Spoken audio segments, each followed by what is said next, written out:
In fact, synthetic happiness has almost always been understood as something that we have to put some effort toward achieving.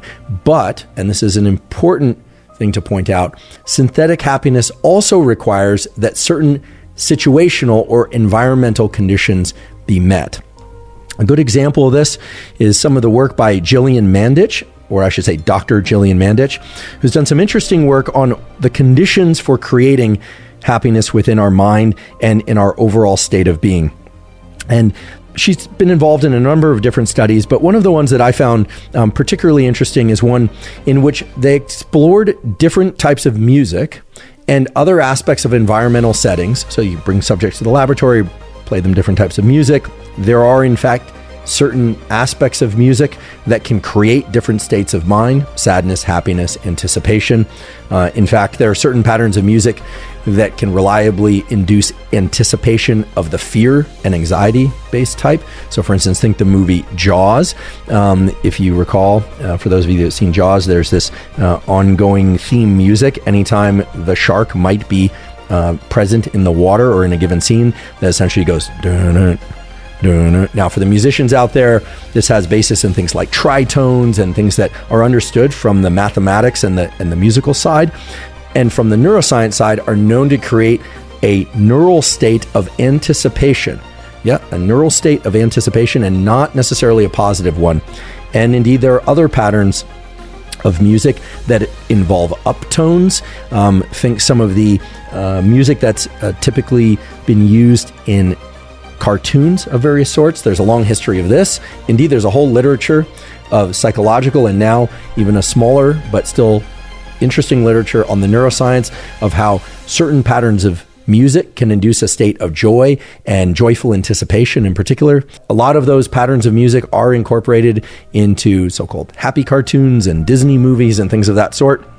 In any case, Dr. Mandich and others have explored how music in particular, but other features of the environment, can or cannot induce states of happiness. And the basic takeaway from those studies is that while having a certain environmental sound, musical tone, or visual feature to a given space, a room, is necessary for a state of happiness, it is not alone sufficient. What is required is that individuals not only be placed into an environment that contains music or visual items, or a combination of music and visual items that can induce states of joy or happiness or positive anticipation, but that they also are given some sort of instruction or instruction manual as to how to synthesize happiness inside of that environment.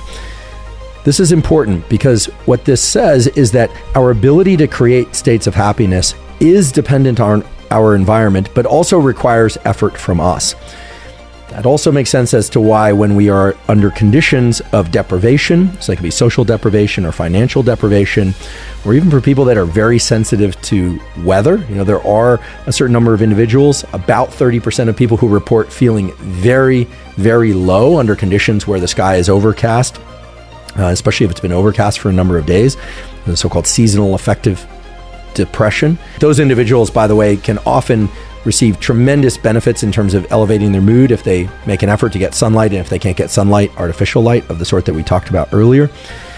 But in any case, there are a number of people that are profoundly negatively influenced by the lack of positive visual and auditory cues in their environment. But for most people, we are in what I would call a dynamic relationship with our environment. Our environment has an effect on our mood, but the research indicates that we also need to make some sort of effort toward being happy. Now, effort toward being happy is a very vague term, so let's better define what that is. In the case of Dr. Mandich's work, this took the form of doing so-called happiness inventories, right? That can be focusing on things that one is grateful for, things that they particularly enjoy. This is somewhat of a gratitude type practice, but includes some other features as well that are more focused on the things that bring you meaning and actually engaging in the things that bring you meaning. So if you're trying to think about how to improve your levels of happiness, what this research essentially says is that you would be smart to try and adjust your home environment, adjust your work environment so that it is cheerful to you. Maybe that means a plant. For me, in my laboratory, one of the things that was really critical that I had as a postdoc and in my own laboratory when I first started my lab was I love aquaria. So I had multiple fish tanks. In fact, people in my laboratory were always rolling their eyes. Why do we have to have all these fish tanks with all these? I like freshwater tanks, not saltwater tanks, for reasons that aren't interesting for this discussion. But freshwater tanks with discus fish, for instance, to me are just beautiful. They make me happy. I just enjoy them. Music is a complicated thing in laboratories because it's a shared space, so headphones are the general requirement. But having either silence, if you love silence, and I happen to like working in silence or listening to certain forms of music. I do also use the 40 hertz binaural beats, or I particularly like listening to Glenn Gould while I work, or listening to whale song, believe it or not, while I work, because it doesn't have any structure that I can follow. I don't speak whale, and so I can't follow, but it sort of fills the space in a way that I find pleasant. And I've put substantial amounts of effort into making my laboratory spaces and my office spaces, my workspaces, nice places to be. Now, I had no knowledge of this work from Dr. Mandich and others at the time when I did that, but what I found was that over the years, I was challenged in maintaining a kind of elevated mood while working in a laboratory, not because I didn't thoroughly enjoy the work. I love doing experiments with my hands and I loved being in lab, but at least the labs that I was in as a graduate student and postdoc, there were no windows, so I wasn't getting adequate sunshine.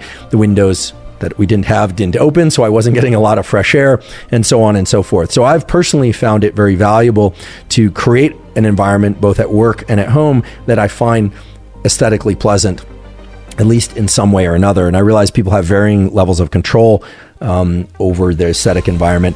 Certainly the auditory environment can be controlled nowadays through the use of headphones, if you're allowed to use those. So for instance, using music or using background sound that you find very pleasant, combined with a concerted effort on your part to create states of happiness by hopefully doing work that's meaningful to you, or at least is leading to meaningful outcomes. We'll talk a little bit more about that. But these happiness inventories also turn out to be interesting and important sources of creating so-called synthetic happiness.